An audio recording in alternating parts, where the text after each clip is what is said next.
Welcome back to Tournament Center here at Pro Tour Nagoya. I'm with Gaudenis Vidugiris from Madison, Wisconsin. We're going to talk a deck tech about mono black Infect. And I have first question, why aren't you playing white or red? Honestly, Ben Dempsey, the creator of Temporary Solution, was playing around in Magic Online and at some point was like, I've got this awesome deck, you should try it.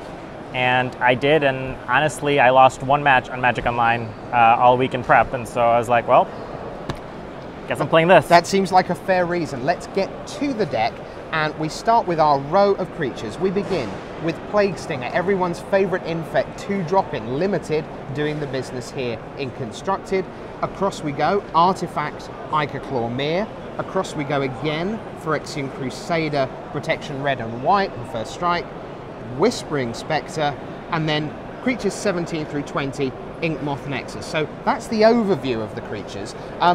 One of the key things I notice is you've got very few artifacts, and that obviously plays well against all those decks that are packed with artifact hate. Yeah, obviously, lots of artifact hate, and the fact that our best creatures are actually not artifacts is really huge. Mm-hmm. Let's talk a bit about the Phyrexian Crusader.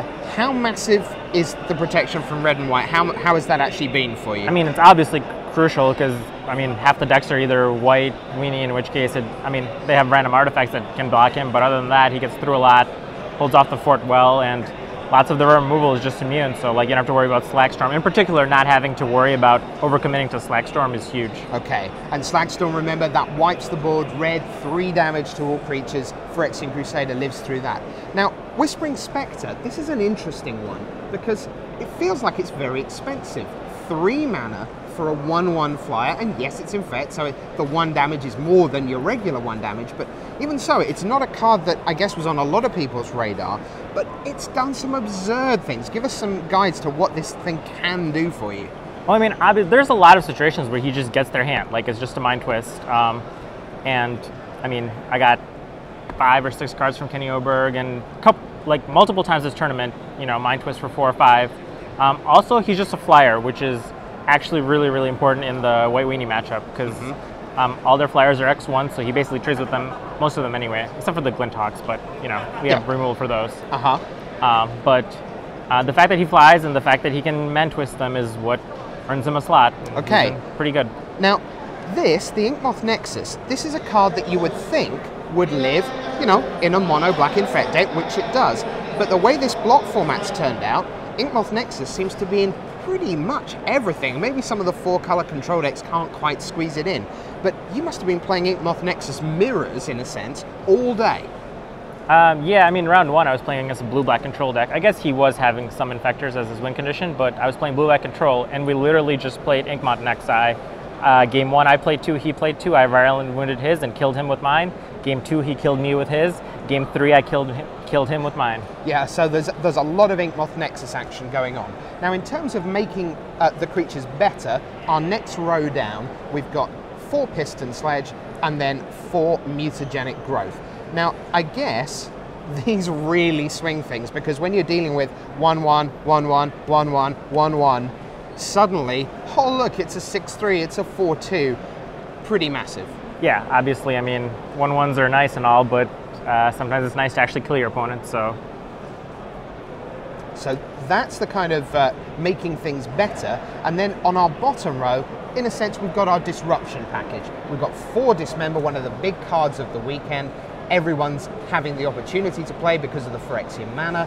Virulent Wound both gets rid of an X1 and benefits you with the poison.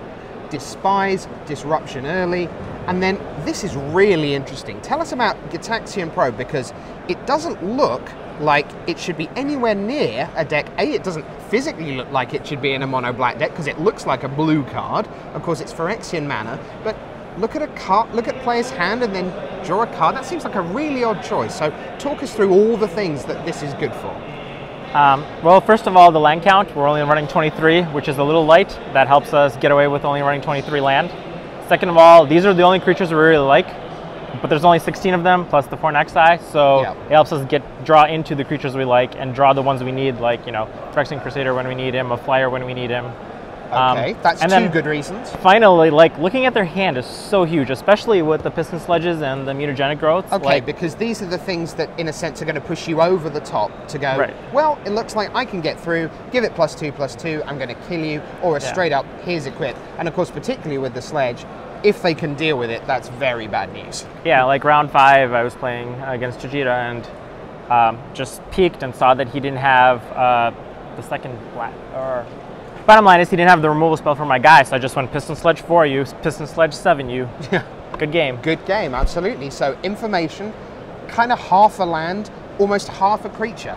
Or, in one little card, Gitaxian Probe. Really, really interesting. Just before we go, I know you all like at home to take a look at the sideboard, so let's run down what we've got.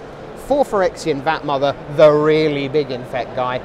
4 Grasp of Darkness, solid removal. The Marrow Shards, 1 to each attacking creature, and then a couple of Mortarpod, a couple of Go for the Throat. Go for the Throat's quite interesting in that it's a field of so many artifacts. It's, in some ways, it's interesting that you've managed to find space for killer non-artifact. Why is that there? I mean, honestly, Concentrated Sphinx is the real reason. Yep. But there's random decks that have stuff that you want to get rid of. Concentrated Sphinx, Glissa, and just having a versatile removal spell, especially in a format where nobody's really played it before, so you don't really know what to expect. Yeah, and it's versatile, a pretty good generic answer. Yeah, it's really good. And okay, so here you have it. Mono black Infect, not a white card in sight, not a red card in sight, but lots of wins in the sight of Gaudenis Vidugiris from Madison, Wisconsin. And, well, yeah, okay, I'll give you that. And there you have it, Mono black Infect here at Pro Tour Nagoya. I'm your host, Rich Hagan, saying bye.